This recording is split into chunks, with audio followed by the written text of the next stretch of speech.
leadership life coach. And today he's going to talk about time management with us. Hey, thank you for having me. Thank you for joining us. Everyone wants to learn more about time, so we're excited. Cool. Um, so basically, I created like a time management sort of slideshow to show like how to use time and collapse time and how time can be defined in ways that empower people. Um, and I just want to go through and give those tools, give those distinctions, and maybe share a little bit about my journey with time. Yeah. um, I didn't always have great awareness of time, but over time you gain some wisdom, right? I think we all do, hopefully. Yeah. All right, so if I'm gonna go to share my screen, So I think you go to the bottom yeah. and All right, so do you see the option to share screen? You'll have to make him a co-host. So Oh, go to uh, participants, mm, click on his name.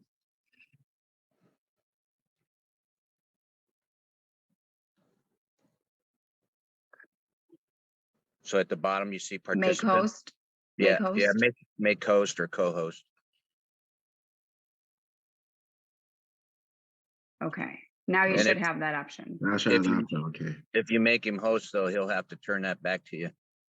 Okay. Yeah.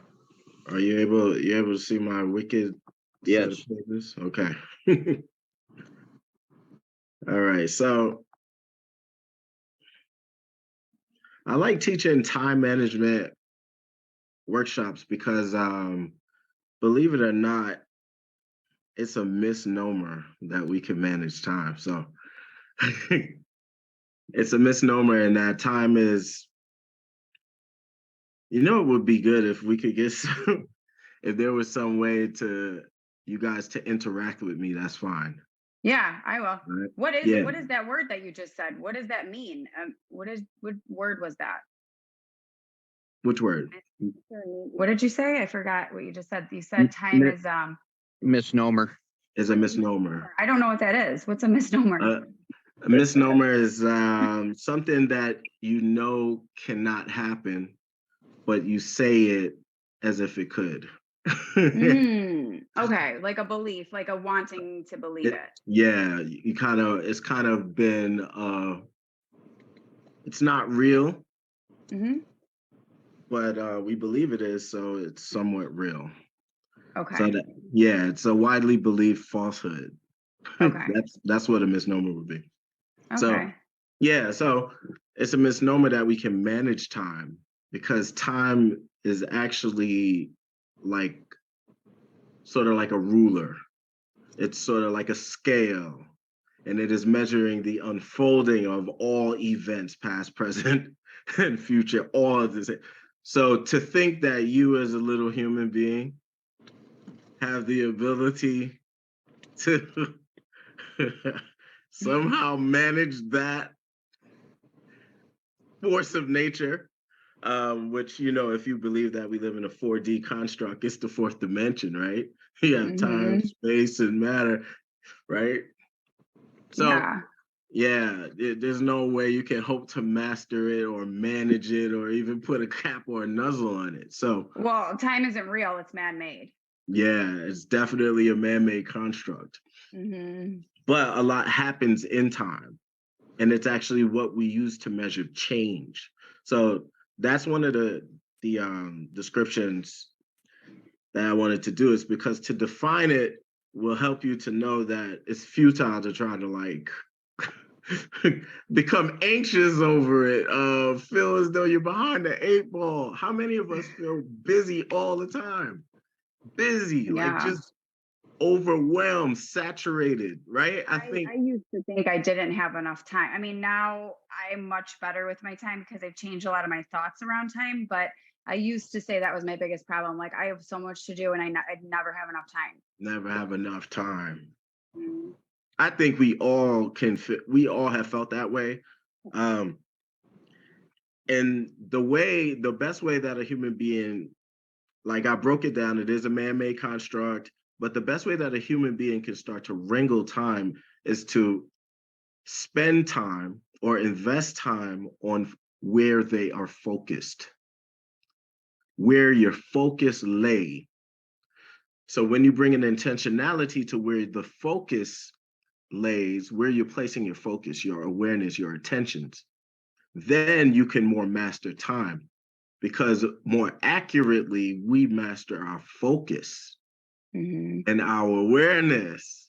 We don't really master time. When you become the person who is the Jedi who has the Jedi mind tricks to have the certain um preference or the certain perception of time, then you become the person who can master time. When you can master where your focus goes and where your attention Right. goes. And all right, so that's the key. That's the key Yeah. to like a lot of the whole presentation, is because if you want to measure what happens in 3D, right, the three dimensions, then mastering your time, your perception of time is the work. It's not really, Mhm. can I master time? So Right. space, matter, energy, and time. So those are the four dimensions. Another way to look at time is to take that time and think of it as a tool. So now the framework is time as a tool. Time is a tool. So time is ever marching by too. It always goes on and on and on. Mhm. So this is my time, because where you start your time matters, right? So I'm gonna share a little bit about me, right? So I didn't have a mother or a father really growing up for the first 8 years of my life. So my time started here. And time is the rate at which time passes. This is Einstein, right? The rate at which time passes is dependent on the frame of reference, where you are as a human being, where you physically stand as a human being. So this was the time that I came into the planet, right? The Earth. Sorry. This is the time where I came into the planet. This is where I lived. High pressure. This is New York City back in the 70s and 80s. You can see up here, right behind this little boy. This is me, by the way. This picture is the picture that actually got me adopted. So me and my this Oh. is like one of those really great pictures, right? Yeah. So behind me is Harlem. That's where I grew up. This is also Brooklyn, where I grew up. And during this time, there was a lot of drugs. There was a lot of this is when guns started to get really picked up. The city was flooded with cocaine, and that was the resource that most people had. And there were no other resources. So this infrastructure was dilapidated, all of that. Growing up like this made time speed up for me, because time is relative to the pain. So if your hand is in fire, then time goes slowly, but so much is felt, so much emotion and so much trauma and so much energy is passing, but the time feels like it's marching slow. So I grew up Mhm. in like a time warp. This is how my life was. Always hyper vigilant, making sure you don't get robbed, shot, stabbed, all kinds of stuff. And so I was raising a brother going through this. So I grew up and I felt angry, very low self-worth the whole time. But all the while, I wasn't in my present. And you were probably scared. Super scared. Like fear Mm. was just everything. You can't make really good decisions when you're just loaded with fear. Mhm. So this is where my focus was. This is my life now. Right? Like this is me and my wife getting on to be able to take a private jet to move to a new home in new state. That was just last year. We bought a house, car, everything. We were able to move. This is me when my fitness career. This is us raising racing Lamborghinis. Like I've lived a life, right? This is me in the military serving. in Missouri and in Virginia. This is me traveling the world. This is me and Jerry Rice. We threw an event together. Lots of celebrities I work with, lots of executives. And what happened was that I was able to achieve these things in my early 20s because I was able to fold time. Right. So this is, oh, these are cool, by the way. I haven't seen this in like a long time. So it's bringing back memories of a time, right? So look at that. This is in Honduras. This is at Lake Tahoe, climbing mountains. I have some skydiving, jumping out of airplanes. So I lived like a life, right? Slammed all of that. I'm only 44 at the moment, but I've lived a lot of life. These are floor seats at the Warriors game. So how does that kid, right? How does that kid who grew up like this within like 10 or 11 years from this time period start to create this life? Like, how does that time get crunched? It gets crunched because that kid, who's me, picked a time frame to live in where the past was so dark and dreary that it needed to be cauterized for a while, if that makes any sense. Like burnt and separated. So you want to organize your time according to the season that you're in. Time, because time moves differently according to how you perceive it, right? So if you're in a state of survival, pain, it's really good to address time as, okay, I'm in a state of contraction. I want to get small. I want to be alone. I want to heal. And so in that cocoon, that space that you give yourself, because you know what theme of time you're in, then you can do what's called vision casting. So this was the vision of the little boy growing up, to have this fitness career, to travel the world, to work with celebrities, to give back and speak all over the country, right? So this was me vision casting as a child. And then because my time was sped up in a state of duress, right? Being in foster care, being in the ghetto, being in the hood, man, we dodged bullets and all kinds of stuff just to like just be alive. In that pain, it gave me the impetus to say that time is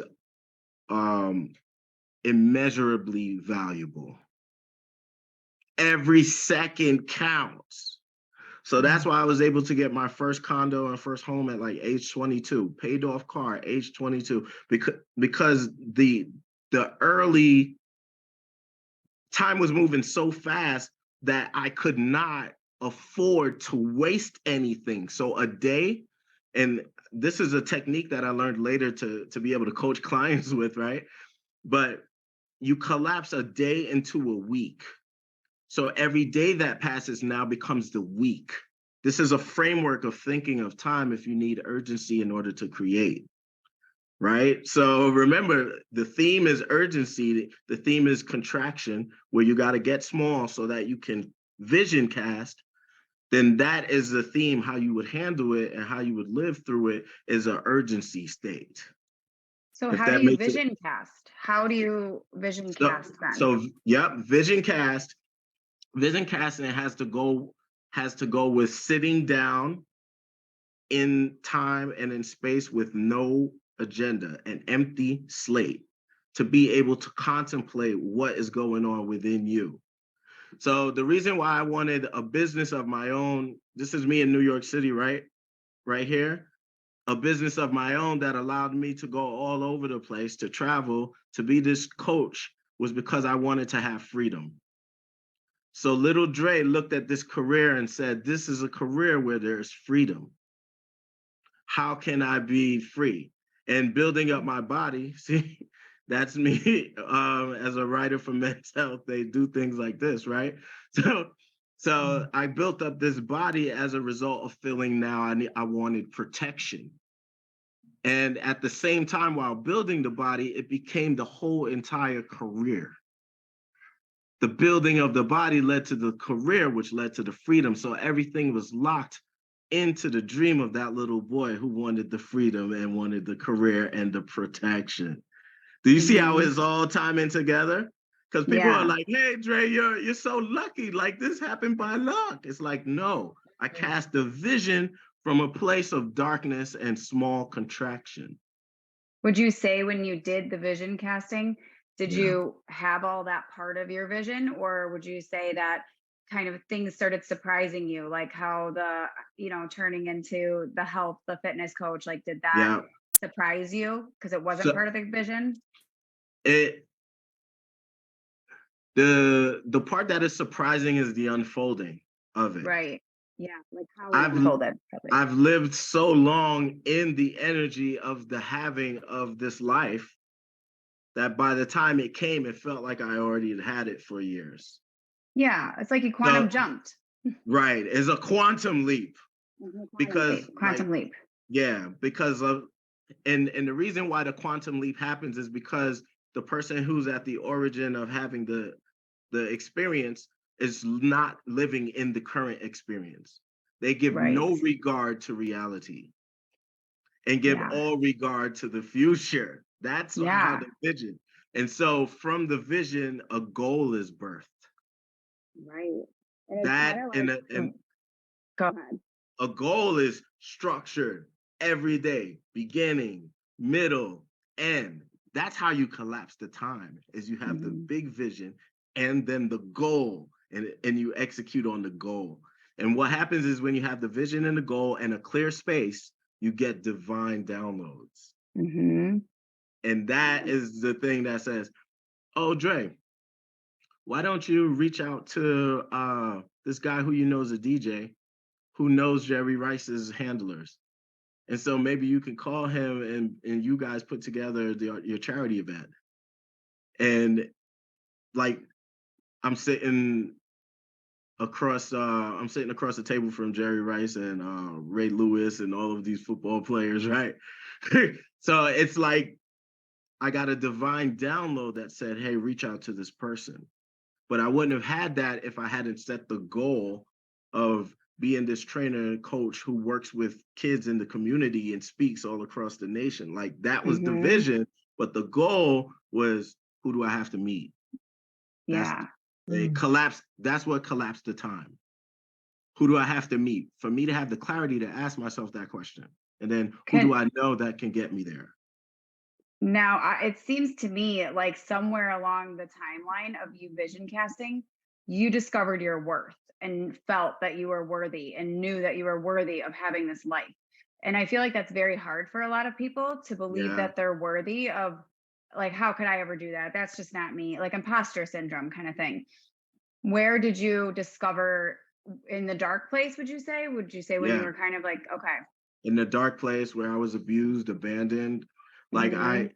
I tapped into what everybody now calls their higher self. And I said, Yes. what does my higher self look like? My higher self is a healthy, muscular man who helps people. My higher self has all the money in the world and enjoys this beautiful family that he never seen model and comes from 4 generations of not having a father in his life, but he is the person who people look to and say, hey, that's a father figure. That's a cool guy. That's a person who I would like to hang around, right? So, Hmm. like for me to have that ability to draw that thing was I had my higher self. And I just Hmm. believed that I could one day be my higher self. Right. So the environment couldn't trump my will per Yeah. se. And that was the bridge. That's the thing that collapsed the time and make things exponentially faster for me. Because once I deemed myself, and it's not even that I felt worthy, because I didn't feel worthy until I was running like a 6-figure business in my 20s by So myself. you still had some like I doubts still creeping didn't in? feel like I deserved it. And it was Hmm. all empty in the beginning. It wasn't passion based. It didn't feel as authentic and genuine as it does now. Like I get to do a lot of beautiful things now, but it feels genuine and it comes from a different place. And it's because the self-image or who I knew myself to be, that higher self, it's not done from a place of vanity now. Hmm. The need to show Like it's myself. not from ego, no It's ego. not from ego, Right, right? right. And so the ego has actually got murdered by life a few times. And I didn't resurrect them at any point. But when you're a kid from 0 to 7, the ego is very, very weak. Hmm. It's Yep. You weak for have a lot of no, adults. yep. You have Yeah. we, right? You have very your conscious mind is almost absent until age 7. So age 7 is a really good time to plant things in a child's mind. So along with my pain and my trauma that was getting implanted into me, an urgency around time was also getting implanted into me, into But my that, subconscious mind. Like I gotta keep going, I gotta keep moving, I gotta keep going. So once I had the motor, that's the motor, right? Then I had where do I want to direct the motor? And my higher self was where I wanted to direct the actions. I just wanted to take actions from this version of Dre that we see here, right? but you had tremendous, it sounds like you had tremendous ambition given, I sense it came after you, well, I don't know, maybe it was when you were, in the dark, living in Brooklyn. I don't know, but it sounds like that was a very strong driver, and I'm guessing it with the confidence that you got when you were becoming a bodybuilding figure, a trainer, Mhm. then that escalated. That was like the open door to catapult you. Well, Is what that right? happened to me was I subconsciously made it impossible for me to stay where I was. Mhm. Subconsciously, it was unacceptable for me to wonder where my next food was coming from. Like my biggest Mhm. wonder and wish as a kid was to have my own bed because I used to Wow. have to share a bed with my brother and he would pee on me in the night. Mm. And my little brother, he was the one who I was bouncing from home to home, foster home to foster home with. So I couldn't get mad at him, right? so, Mm. so I was protecting Oh, him. And me wanting a bed became how do I get a bed? So I used to do things like you're a break problem vases. solver. Yes. I used Mhm. to do things and break people's stuff to get kicked out of their home so I could go to another person's home who was probably better. Mm. So that's Hey, just taking Wow. action in the direction. Andre, I was gonna say, Mm. I believe in synchronicities, and Yes. just about everything you said. Just about half an hour ago, I was sitting in Denny's Mm. and I was reading this book. Mm-hmm. It works. It's a short little book, but in there it says when you train your objective mind, the mind you use every day to decide definitely upon the things or conditions you desire, you will have taken your first big step in accomplishing or securing what you know you want. To get what you want is no more mysterious or uncertain than the radio waves all around you. Tune in correctly. There's that time, knowing where you're at in time, that tuning Yep. in, right? Yep. Tune in correctly and you get a perfect result. But to do this, it is, of course, necessary to know something of your equipment and have a plan of operation. Yep. And I hope I so recommend this. In the book, it tells you not to write down your wants, not your wishes, but your wants, because we always wish for stuff. And it says don't share it with people because just plant it as a seed inside of your objective subjective subconscious mind. Don't worry about how it unfolds because it will unfold because that power is within you. Yep. It just needs watering. And it's like when you take a little mustard seed and you plant it and it grows into, a huge plant. How'd that happen? We can't explain that, Yep. but it happens. It just Yep. needed the right conditions and watering, right? Yep. So And how it grew in the dark. so Everything how grows did in the dark. yeah? Isn't So that cool? I just thought that was so cool because I was like, you just I'm read it. listening, I'm listening to you, and I'm like, holy cow! I just was Just thinking. So I just wanted to say that, man. Yeah. Mm. So this is it was also a pain aversion tactic for me to live in this future instead of to live in the present pain and trauma that I was going through.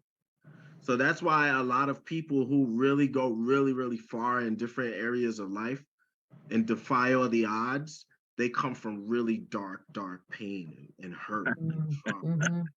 It that is Wow. just the mold, the pressure, right? Yeah. So and that also collapses time because you're like, I'm in hell anyway. So I can go ahead and take action. Mm. Um, there's something that I teach when I coach, and it is basically what has got me here, like in my life, right? Is you overcome procrastination. These are just some of the results that crunching time did for people. Like saved and really helped the marriage that was going here, helps people lose weight, helps people find balance with raising their kids because they learned how to manage time and because they learned how to manage their focus and their awareness. Going back to the subconscious mind and how powerful that is, right? This was a friend of mine that I worked with. He's a friend now. That I just want to stop and talk about his story a bit. He was working on a garbage truck and his wife had just passed and he was like in great pain, great trauma. She had this long bout of cancer. And him and I came up with a plan. It was like, she's passed. What can we do? He set up a nonprofit for her, benefiting any woman who survives cancer, taking their family anywhere on the planet that they want to go. And that Mm. created, as a result of his time being crunched by pain and by trauma, and for him to take that pain and then using, how can I invest my time in something that's going to honor my wife? And so now he's helping people all across the world now who survived breast cancer. And breast cancer actually took my biological mom too. So it's a ravishing, thing. But I Mm. just wanted to mention that. So the focus of the urgency. So this was a question that Jenny asked, right? What if, or Veronica also alluded to, was what if you don't have that urgency, right? What if you have that special engine going, that motor, what if you just don't have that? Well, this is a way to manufacture that. Okay. Is that something that you guys would be interested in having? Well, it's like you have to find something that you're interested in and that you almost, when you're in creation mode and you're creating something, it's like Yeah. you magically have all this time because you're excited about it and Right. you're vibrationally aligned in the plan of doing what you, because it's what you want. Usually a Mm-hmm. lot of stuff, it's like we don't want to be doing those things. So Don't it's like want a to good do it. indicator that Yeah. we're. It's the momentum of time, the urgency, you can manufacture that urgency. What I do want to say is this: when you're working in full alignment, you actually have to fight in the opposite direction not to take the right action. Say that again. Did you get that? So when you're in full alignment with the thing that you're trying to create, the outcome that you're trying to create, when your subconscious mind is locked in, turned on, tuned in, tapped in, and turned on. When that has happened, then what you have is you got to really fight yourself not to take the right action in the right direction. It's a subconscious lock in. So you have focus placed on the thing that you want. You already live in the energy of the thing that you want. The next action to take is going to be given to you because of how focused you are on the thing. Yeah. And then you got to fight yourself not to take that action. It's going to be an urge from within. It's going to say, hey, go to that networking event. And you're just going to go. You don't have to use willpower, discipline, and those higher faculties of the mind anymore. There's a momentum. So this is the urgency. This was a sense of urgency creator, where if you do this, it creates urgency for you to understand, like, I gotta go. I gotta go. Time is ticking, I gotta go. So draw 10 boxes down and 10 boxes across. This is like a little exercise, right? And this you can also use if you're a coach and people have issues with procrastination. All right. So 10 over and 10 down. And when you're done drawing those, say you're done.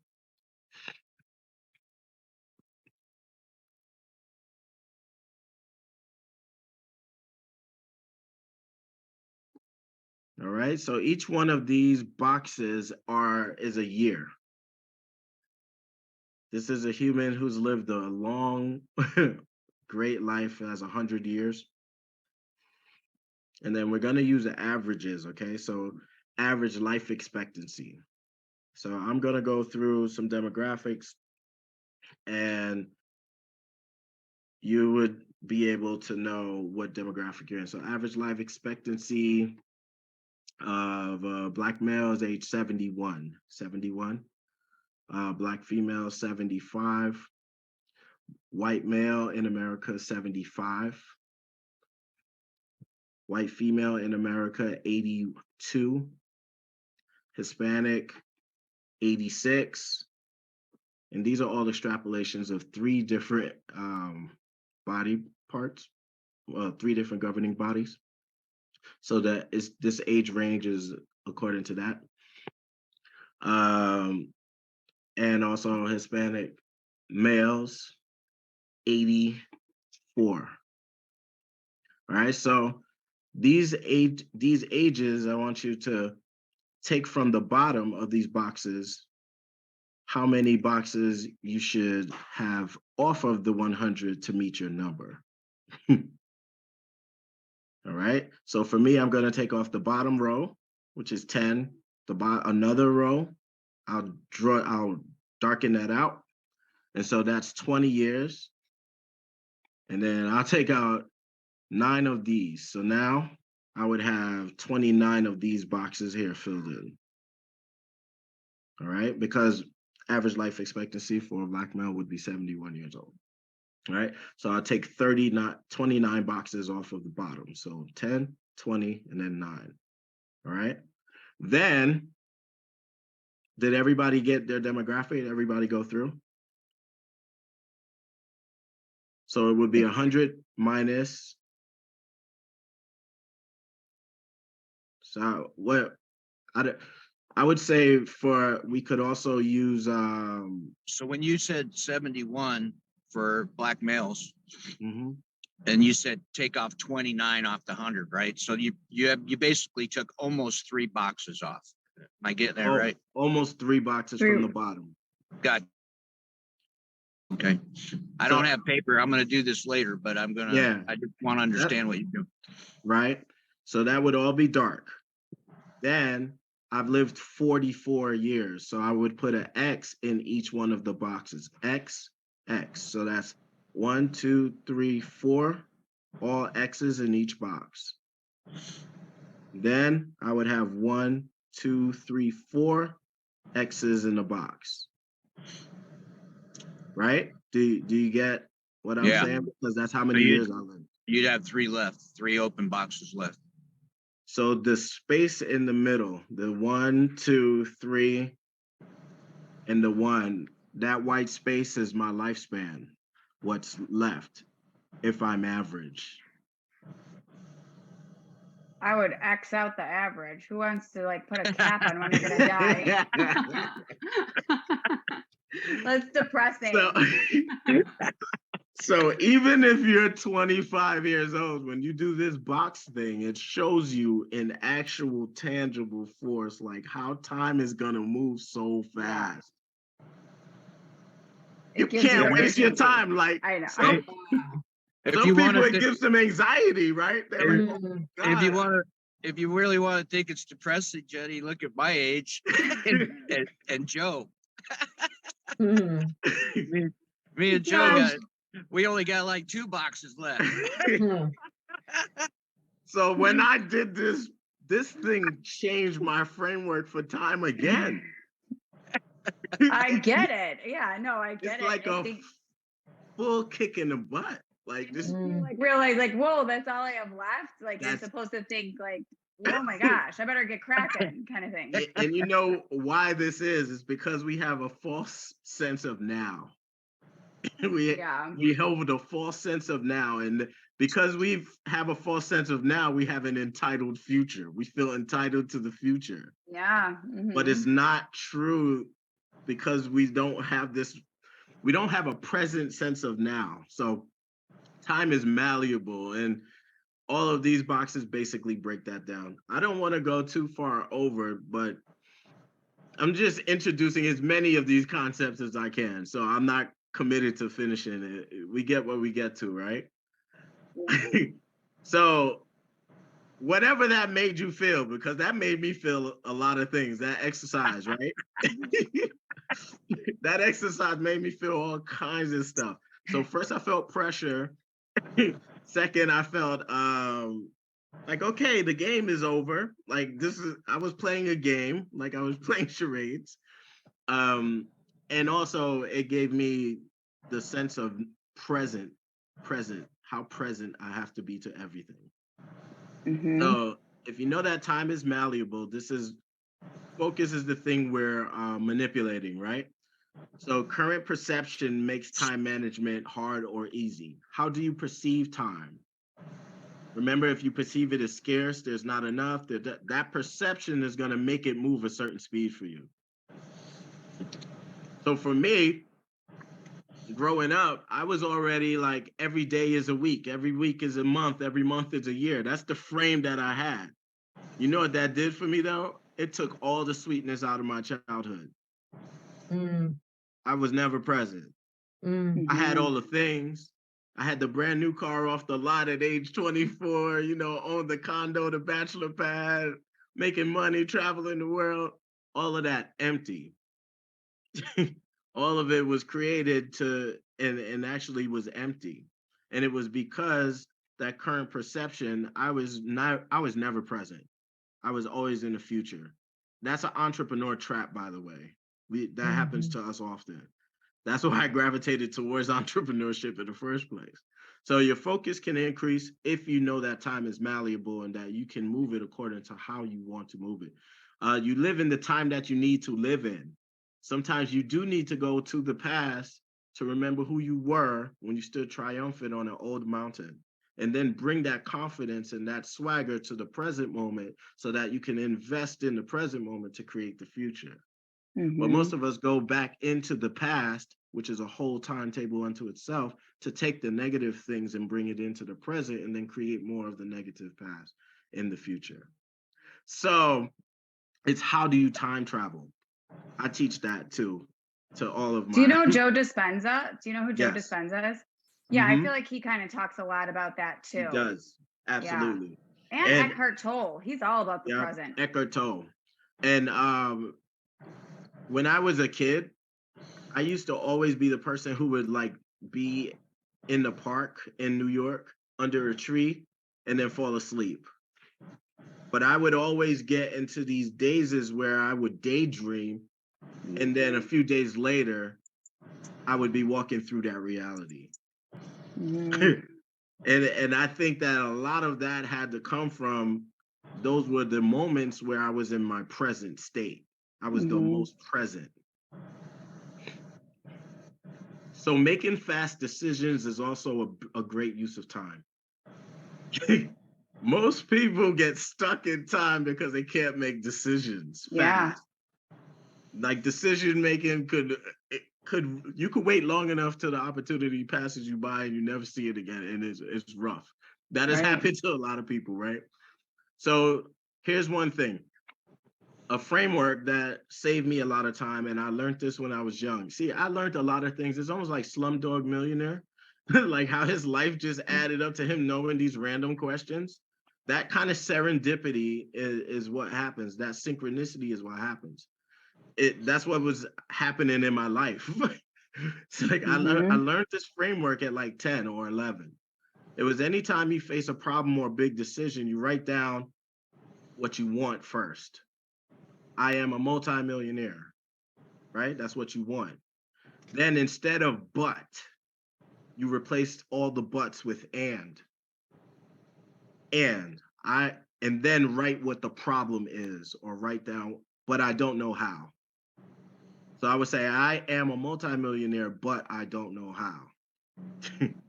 instead Mhm. of instead of that, right? I am a multimillionaire and I don't know how. Mhm. Because it points to where you have to go, where the next step is. It's a clarity jump. You get a jump in clarity Or because like I but haven't been taught yet or yeah, And also something. that's kind of a NLP thing too, where yes, you're using the way your self-talk, your self-talk just a simple word, but versus and versus and. Mhm. changes the whole story. And it gives you possibility, because what happens with but is that all possibility is cut off. So Right. remember, language is life as well. So you Mhm. create, life is created in language. Until we had a word for gravity, we could not defy gravity. So we were land-based people until we had gravity. Once gravity was exposed, then people can work on diffusing or defying it. But until you have the term for it, you cannot have the action, and then you can't have the being and the Yeah, thing. it's like naming it Yeah. to understand it. Naming it to I understand. I gotta hop out into my class, Yeah. but hey, Andre, I feel like we're just scratching the surface with you. Yeah, there's so much stuff. I think you need another day, another Yeah, we could do session. a part 2. All Can right, we? that's Yeah, great. Would I you think you should. would you be It's open just, to that? Yeah, I would love to.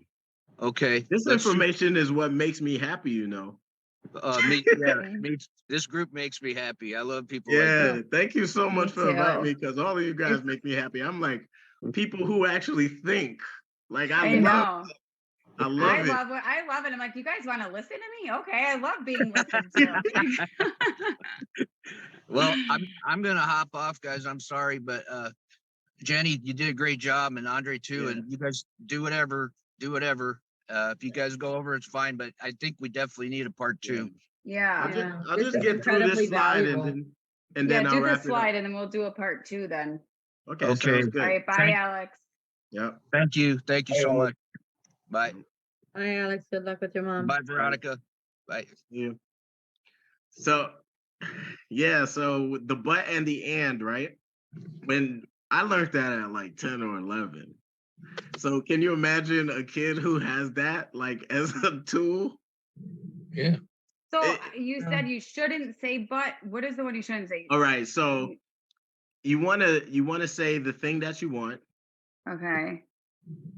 and so most of us are gonna go to but as default. Mm-hmm. Wow. Yeah.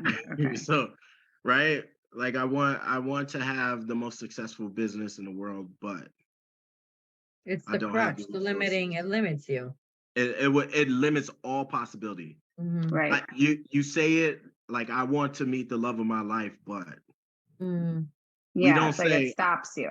it stops right away the whole flow of energy. And remember, how you use your energy is what makes time important. Yeah. Yeah, And that but gives you evidence why you can't have it. it does. But most of us use the but. I'm telling you, it's taught to us in It's an school. unconscious thing. Yeah. It's taught to us But by our parents. Because you know what? You might have an idea, and this happened to me lots of times in all these different foster homes. I would have an idea. I would run up to whoever the parent was, and I would tell them the idea, and then they would be like, "Yeah, but how are you gonna do it? or Mm. get real. Like that's not Get real." reality. But so Mm. I used to go back and then use this framework, and then I would be doing the thing that the person said I couldn't do a little bit Mhm. later, and they'd be like, "How?" And it was because I took that word but switched it to and. Mhm. So that helped me get through college. Like only 4% of kids who had more than 5 foster home placements graduate college.